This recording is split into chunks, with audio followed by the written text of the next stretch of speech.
Leftover adobo as it is already delicious kahit pangalawa or pangatlong araw pa. But if you have a little time to spare, how about adobo flakes for breakfast?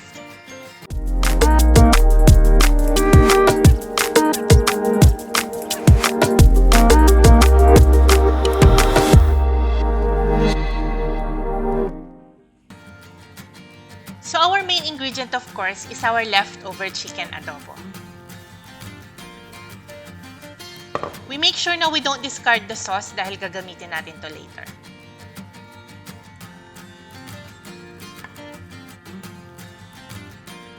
Best way to shred chicken is to use our bare hands. Hihimayin lang natin to as thin as possible in order for us to have that crunchy texture.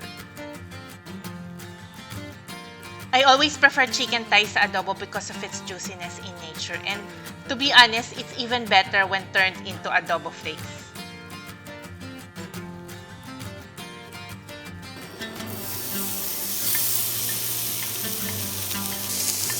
Painitin lang natin ang non-stick pan at ilagay ang shredded chicken. We can then add the leftover sauce and let the chicken absorb its flavors.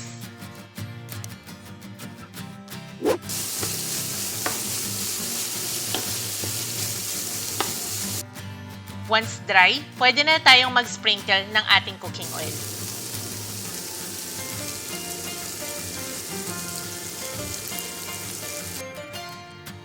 Hahaluin lang natin to from time to time hanggang ma-achieve natin yung color at saka yung texture na gusto natin. So basically, we're trying to achieve a dark brown color at yung crispy texture ng ating adobo shreds.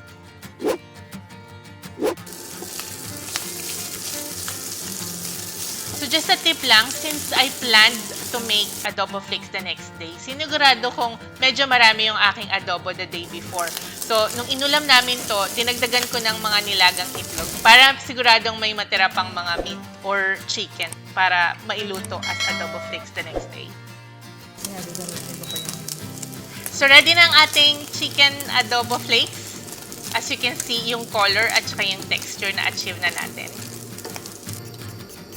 Papartneran ko lang to ng scrambled egg.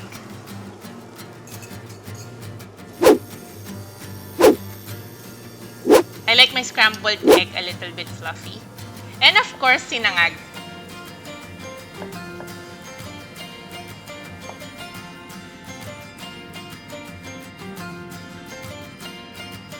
Again, this is a perfect weekend almusal or even weekdays because it will only take you about 20 to 25 minutes in total to prepare it. Samahan din natin ng sukang maanghang. Kain na po tayo!